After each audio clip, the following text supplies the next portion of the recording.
Well, it has been a while since we've done this. Hmm. Yeah, it has, but better late than never, I'd say. Hello, everybody. King Casey here, Along with TJ as your co-host. and welcome to Tournament 16 recap. Yes, Season 4 is here. Yes, we're considering it Season 4, since that Season 2 technically never finished. But we don't talk about that. Anyways, we are back with a brand new tournament on the Lucario Productions. But this time, I think we need to do a bit of context of what it was going into this tournament. Allow me to explain this one, Casey. Alright, you can take it. Basically, what happened before this tournament was the Halloween event, which has major ties.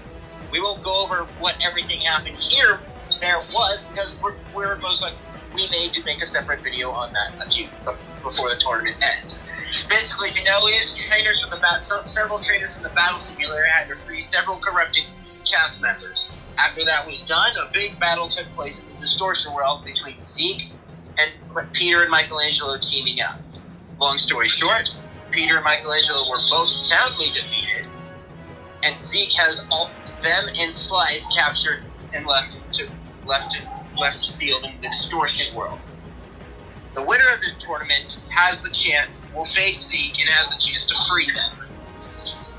So yeah, this tournament has a lot on its weights going into it, and it's definitely going to be interesting to see how it plays out. Stakes are high this time. Matter of fact, if you put it in context, I may say the stakes may be higher than the Oxyon arc. Yeah, the DM stakes definitely rival, but we're not here to just go over context the entire time. We're here to recap some battles, so let's get right into it with battle number 1. And we are starting off with a pretty big one in terms of first round matches. We have Sonic Fan versus Scout. Yes, one of my family members is kicking off the tournament this time. Yeah. Now, I know what you all might be thinking. Hey, didn't Shepard start off the tournament last time? And I would say, yes. Well, this is my younger sister, so I am just as excited. Yeah, so I'll take Sonic Fan's teams because of obvious reasons. So Sonic Fan's team was Sylveon, Aegislash, Charizard, a Gigantamax, Toxtricity, Battle Bongo Ninja, and Zekrom. As for my younger sister's team, she had a little bit of she had some new changes, but some old ones are the same.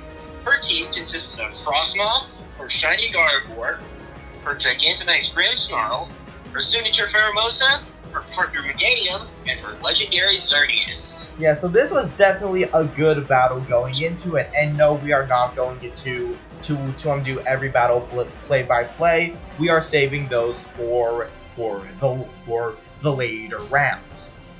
If you all do want us to bring the play-by-play back for episodes before we get to the later ones, just either leave a comment or Casey will make a poll. Yeah, I'll probably make one in the Discord server. But anyway, so this battle was definitely probably a very good one in terms of the battles we had later in the week. I definitely liked the final matchup. It was definitely pretty good. The two partner Pokemon going at each other was pretty good. Normally, Meganium would have this type advantage locked down. Not the case here. I also enjoyed the fact that both trainers had the lead at some point or another. I don't just say that because it's my younger sister. Yeah. A battle where the lead changes every now at least once. There's at least one lead change is usually more interesting. Yeah, and it makes it more tougher to guess who was winning. And speak of who won, Sonic Fan ended up pulling out the victory. In case you all don't remember from the last season's recap, Sonic Fan technically tied for second. So we seriously doubt he was losing in the first round. Yeah, so obviously Sonic Fan moves on to round number 2, and that was a very good battle that was a very good battle to kick off our tournament 16. Now, moving on to battle number 2, we have another big trainer going up in this battle. We have Jack Fossil versus Josh. As most would probably guess, it seems like a pretty lopsided affair, considering that Jack brought with him his Indominus Rex. Oh gosh, that's going to be a pain.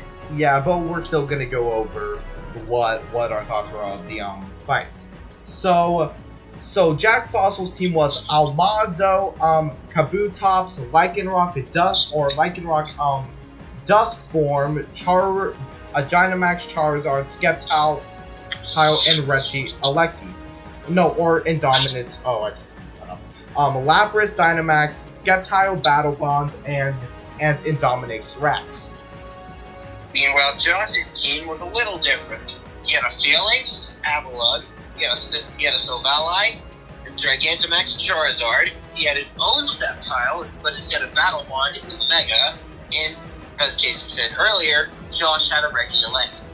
So nice to see some Galar representation. Yeah, so one of the big things in this battle was seeing Regieleki. It's pretty cool to actually see the new legendaries from the Crown Tundra getting some representation in this tournament. Also, a key highlight was the 2 Sceptiles going head to head. That was probably my favorite matchup in this entire battle.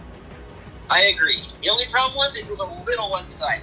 From the looks of this is Jack Fossil's Sceptile had a new form of Battle Bond form. The looks of this Sceptile, it's Hard Ice Giant. And since Mega Sceptile's a Grass Dragon, well, it lost. You all know where it goes from there. Yeah, and it's no surprise that Jack ended up taking the win and will face Sonic Fan in round 2. That will be a pretty good match. We'll see if Sonic Fan can go 2 for 2 on the round 2 upsets. Yeah, and though beating Indominus Rex will be a lot harder than beating me.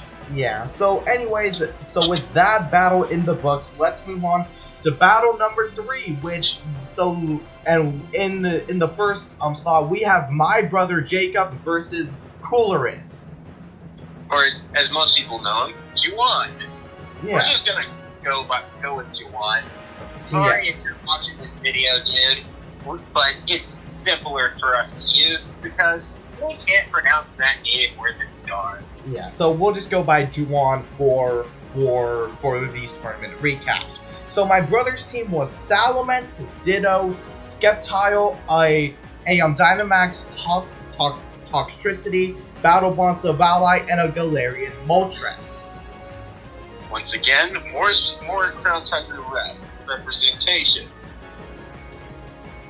Juwan's first Pokemon, oh man, I can never name these fan-made Pokemon. Magvalon, I don't remember. All I do know is that it's a fire type. Yep. The rest of his team was a Shadow Torterra, Toxtricity, and his 4th Pokemon actually comes from the most recent Halloween event. And yes, if you couldn't guess, Juwan took part in this said Halloween event, along with Sonic Fan in that regard. Unlike someone else here, me. Anyways. Yeah, the rest of Juwan's team was his signature partner Scizor and a shiny Primal Kyogre. So looks like someone was trying to go in for a rerun after last time. Yeah. But anyways, this battle was overall pretty good overall. Jake honestly had a better shot at winning his first round match last season. Yeah, but once again, my brother lost in first round. This time he lost to a higher ranked opponent. Yeah, so let's hope next tournament that my brother can actually make it past the round. But besides that, good job, Juwan, on making it to round 2. Yes. Now on to battle 4. Now this one was definitely one of the less intense battles we had this week. It was Zulai versus Tom, and no, this isn't TJ's dad. No. Go watch the video go watch the tournament battle itself if you want to know the context. Yeah, so Zulai's team was Azuma, Lopunny, a Shiny Honchkrow, Incineroar, Rayquaza and a Battle Bond Lilligant.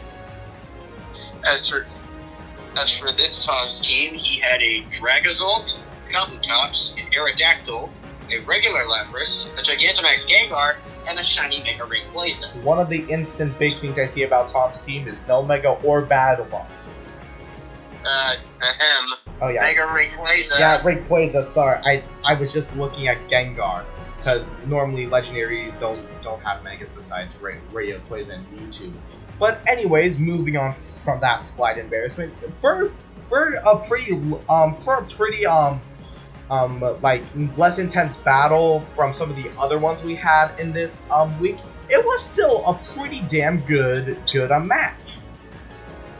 Honestly, seeing the two flying types of Haunter and Aerodactyl duel was pretty entertaining, and then seeing Lilligant deliver the final blow to Tom's Mega Rayquaza is just cathartic.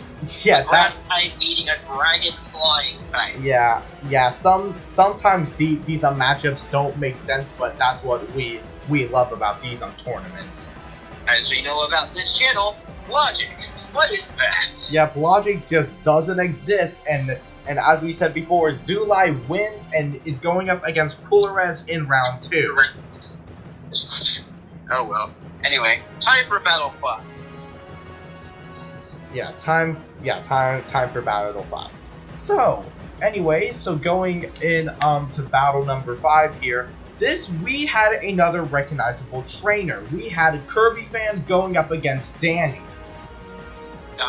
But whatever. You take care of Kirby's team. Yeah. So Kirby Fan's team was a Rainbow Greninja, Gigantamax Charizard, a Lord Arceus creation Silvally, I don't know the exact name of it, his Battle Bond Gallade, his Mega Ray or his Rayquaza, and obviously his special Riolu. Don't forget that Halloween event Silvally also had Battle Ability. Oh yes, in between the gaps of this tournament and the previous one, Kirby Fan unlocks Battle Ability. Which is good to know. Yeah. As for Donnie, his team consisted of Magmortar, Meganadel, he had a Gigantamax Gengar as well, an Umbreon, a Mega Swampert, and finished off with Zamazenta. So this battle was overall pretty good. I definitely love the final clash between Zamazenta and Riolu, with Zamazenta mostly taking a defensive position. Especially since after beating Rayquaza, he had to go on the defense. My preferred moment was when Swampert took out both Silvally and Gallade. Yeah, that was... Yes, as you all know, I am a well-biased fan about Gallade. Yes, we all know that by this point. But yeah, that was also a fun thing to see. It was also nice to see Kirby use battle ability for the first time in tournament bracket, making him a lot bigger of a threat than he already was. But keep in mind, he's in the same quarter as Jet Fossil and a couple other trainers to come. Yeah, so yeah, round 3 is gonna be very intense considering who makes it that far in this quarter. Yeah.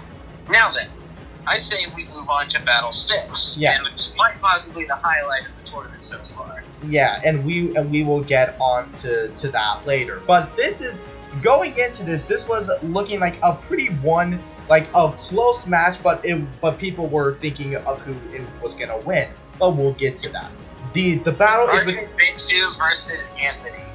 And my first reaction was, oh lord, here comes the Pikachu on steroids. It's gonna run rampant in this tournament once again. Yeah, but we'll get to that. But first, let's go over their team. So, Argument Bitsu's team was Naganadel, Guzzlord, Silvally, I believe a Dynamax Grimmsnarl, Battle Bond Gardevoir, and Mewtwo. Which that's what Argument Bitsu's really been known for. He uses mainly Ultra Beast in the Silvally line. Mm-hmm. And now that is his specialty. As for Anthony's team this time of the tournament, he had Gyarados, Lucario, Steelix, his Karate Blaziken, his own Mewtwo, and of course his Pikachu. So I just want to quickly bring up how this was one of the only draws we've seen in tournament bracket, not counting finals, in a damn long time. Actually, this is the first time it's ever happened. Yeah, and so it wasn't just a draw. They had to go in and go frame by frame to see who exactly won. And it wasn't just Gibble. Since Michelangelo was not here to help run the tournament, they had me and a couple others help with booth reviews. And the final results, they shock you all. Pikachu lost to Mewtwo, which meant Argument Bitsu upset Anthony to go face Kirby Fan in the second round. You didn't see that one coming. Making this our first upset of the entire tournament. Now this is where I want to talk about the counter we are going to have for this season. As you know, in most tournament recaps, we have a counter going over how many times a Pokemon appears in a tournament, notably the most popular Pokemon we see in the first week. But this time we didn't really have a one Pokemon dominating every single team. So we may have it later on. We may have a counter later on. Well, in case you remember to put the darn counter in the video. But I have a different idea. I wanted to do an upset counter for how many upsets we have in this tournament. Yeah. For now, we will have an upset counter, and if we have another counter later on, it will be shown in the top left of the video whenever it happens, with probably some kind of name sound. So as long as Casey remembers to put the audio and the in post-edited productions. So right now. So as you can see, top left-hand corner, upset counter 1. Congrats, Argument Bitsu. You made, or Arduranchu, however you pronounce it. Yeah, you made the first upset of the tournament. Now then, moving on to Battle 7. No offense to either of these trainers, but it was honestly the weakest of the first round matchups. I mean, considering how many good ones we had this week, yeah, I'm just gonna be honest, it was the weakest. But anyway, so this match was Xavier versus Johnny. You take Xavier, I'll take Shani. Yeah. So Xavier's team was a Galarian, a Darmanitan, Hydreigon, Glaceon, his fourth Pokemon, I did not write down. That's a Gigantamax Centiskorch. And then he had a Mega Gengar, and I think that's a Lunala I wrote down? Yes, it's a Lunala. Alright, and you take Shawnee's team. Yes, Shani had a Flareon, Leafeon, a Alolan Ninetales, a Gigantamax Pikachu, I actually don't see those, Latios, and a Mega Sceptile. So yeah, going into this, one of my favorite highlights of this battle was just seeing the Gigantamax Pikachu. Actually, one of the things I did not notice until after I watched the video multiple times, if you take a look at the Flareon when it's fainted, its eyes can still be seen when it's faded to black. You can still see the white pupils. Yeah. That's actually kind of disturbing. It's almost like you're seeing its shadow or a jet black one. It's disturbing, but it's also really cool. Yeah, besides those two highlights... Not really a battle highlight, but just a weird fun fact about it. But besides... You're seeing this, and you're confused what I'm talking about, go back and check what I'm looking at during this fight. You'll see what I mean. But besides those two highlights, this battle went overall pretty smoothly with Xavier taking the win. Yes. It was actually more of a 2-1 comeback thanks to Lunala. Yeah. So, yeah, people better watch out for that Lunala, but we'll see as we get into later rounds. But anyways...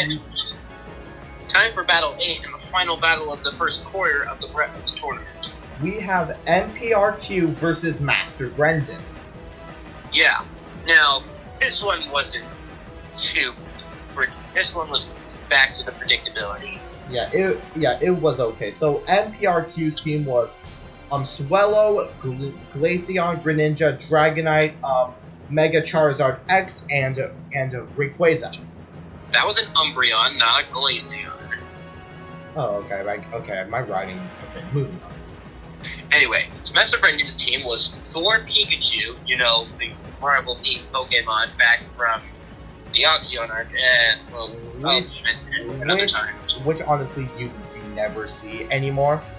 Yeah, the rest of the team was Infernape, Haxorus, Red Devil Salamence, Mega Charizard X, again, and then Black Kira. Yeah, so definitely the highlight for me was seeing the two Charizards duel. That's always fun to see. It is a neat fight, but it was nothing to write home about. Yeah, and besides that, the battle went as you would expect, considering we have a ring trainer in this battle. Master Brendan won. Yeah, so he will move on to round 2 to face Xavier. So now The next battle, on the other hand, was actually a lot more interesting than you'd give it credit for. yeah, it may look like a bit one-sided on the outside, but it holds a special place for one of our hosts here. Moving on to battle number 9, we have Nate versus Kevin. If any of you don't, oh yeah, none of you would know this. Nate's a new friend of mine who joined the battle simulator, and I don't just mean I signed him up for him as the means of helping him. I mean I actually helped him get him logged joined onto the Discord server, and he joined the tournament himself. So you can expect Nate to appear in probably some more battles after this tournament. So You never know. And what's his opponent? Oh, you know, it's just Kevin. yeah, And when you look at that, you think, crap. it's only rank number 5. It's nothing too crazy, right? Well, actually, I mean, considering what happened to Anthony earlier, you never know what could happen. I mean, So, yeah, let's begin. I'll So- take Nate's team. yeah. I was Nate's gonna. team was a Jolteon, a shiny Venusaur, a shiny Metagross, a Gigantamax Lapras, Mega Charizard X. We may need to make the Charizard counter. Just start with the Charizard counter now. I was thinking more of a Rayquaza counter. Not really. Then There's not that many. fine. I start with the Charizard counter. Okay, fine. Add it now. And Nate's final Pokemon was Lunala. Weird, since most of his team was Kanto. Yeah. So then we have on to Kevin's team, which really hasn't changed. We have Rhyperior, Gengar, Sceptile, Greninja, Mega Garchomp, and that Golden Ring Rayquaza. If you couldn't guess, that was the thing that put the dagger in the heart of Nate's chances. Because we all know how powerful that thing is. But considering how Nate is new to the Battle Simulator, he put a damn good fight against Kevin. You're right. Considering that he managed to fight it down to a draw after 5 Pokemon, with Charizard taking out both Sceptile and Mega Garchomp, leaving it Lunala versus Golden Ring Rayquaza, it gave him a solid chance to win. Only problem was, Golden Ring Rayquaza is just too powerful for him to withstand right now. And Not to this mention, Kevin's got a major experience. shows that Nate might have a lot of potential in the future. It is true.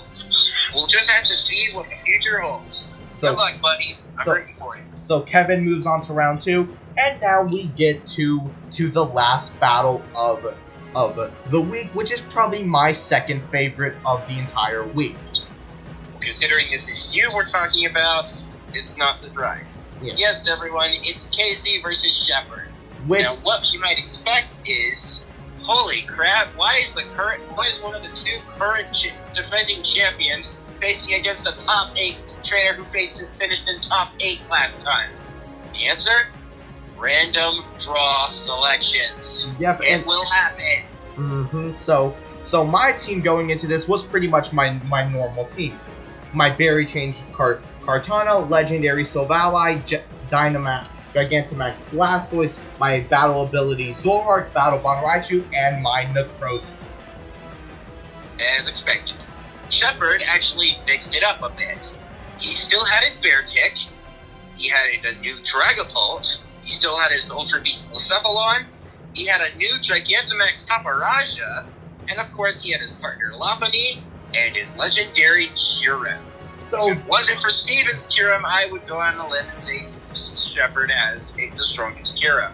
But again, Steven Michael exists. So overall, this was probably one of my hardest first round matches to actually win. Or probably the hardest, since I don't remember going up against a highly ranked trainer in the first round that I've actually won against via. That is probably true. And Shepard is no joke. Yeah. That Kyurem gave you trouble. Even though I did a lot of it. Even though I held the lead for most of the fight, I didn't manage to get a good advantage against Shepard, since honestly he had better strategy than I did.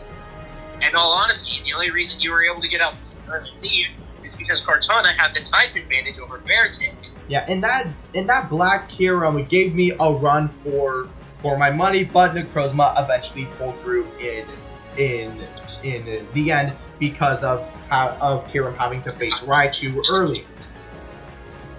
And the other problem was, and here's the other problem: Necrozma's Photon Geyser is able to get out in one turn. Kyurem's Free Shot can't. Yeah, so Necrozma getting able to get its signature move out quicker pretty much sealed Black Kyurem's fate, but not without a damn good fight. Shepard may have lost in the first round this time, but this was one of the best first round fights he's ever had. So he lost to a worthy opponent. Yeah. And now my round 2 match. Oh no, it's not looking good. It's not looking good here. You get to face Kevin and pissed off Golden Ring Rayquaza. Which I have never faced Kevin before, so I am kind of nervous on. Honestly, I but don't. Hey, if you can hold your own with Anthony, then if you could hold your own with Anthony and tie with Alexander, I bet you have a shot at beating him. I mean, of course I do, but I'm still nervous though. Yeah, luckily me and you are on opposite sides of the brackets again. Oh yeah, spoiler for that. So we won't have a chance of facing each other. Unless we somehow made it to the finals, which I seriously doubt that happening, since Michelangelo's going with the trend of not letting people who've already won a tournament win again. That shit sailed a while ago after Peter won third. Yeah, pretty much after tournament 10. But anyway, so that is it for this episode of tournament recap. Honestly, it's probably one of the better starts we have had to a tournament. But don't worry, we've got 10 more battles loaded up for everyone next week. The conclusion of the first half of the tournament, which is just going to explode with craziness, and the first 4 battles of the second half, which are kinda... Well, I'm not saying they don't have the potential to be as good as the others. I'm just saying that the bar is not set as high. Yeah. So TJ, as you always do, can you go over those matches? No problem.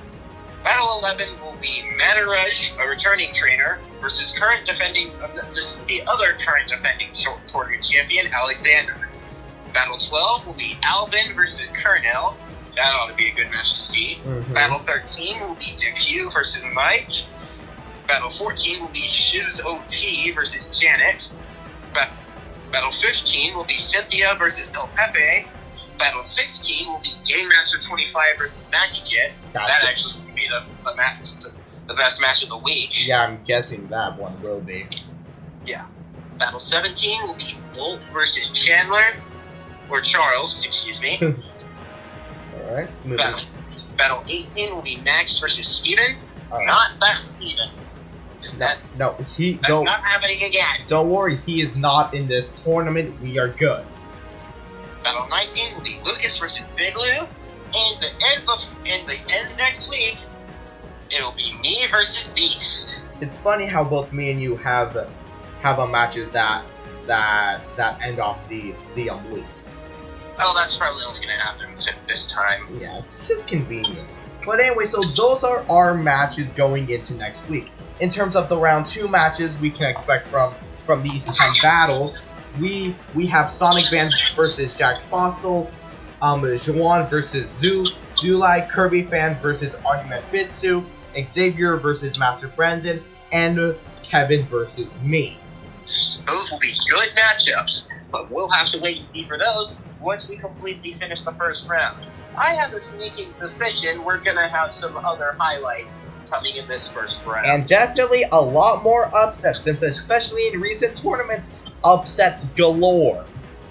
Now, if you're wondering what we consider as an upset, we're talking either a non-ranked trainer beating a ranked trainer, or a lower ranked trainer beating a higher ranked trainer. As In terms of the current rankings. If you want to know what the current rankings are, go watch either Michelangelo's video, or go check the Lucaris Productions Discord server, where we have a channel specifically set aside for showing the top 35 trainers who are currently ranked and their battle records. And also for all your guys that are coming in from my channel originally, if you check the link in the description, I would have put an unlisted playlist together of every single tournament battle up to the upload date on Friday today, so you can go and view all of them in order very easily. Correct. Now then, I'd say it's about time we wrap this up before Zeke finds out about this side of the recap. Because we really don't want him finding out about it. Anyways, this has been Casey and TJ. I hope you guys have enjoyed this video, and we'll see you guys next week for Tournament Recap Episode 2. Peace. Take care, everyone.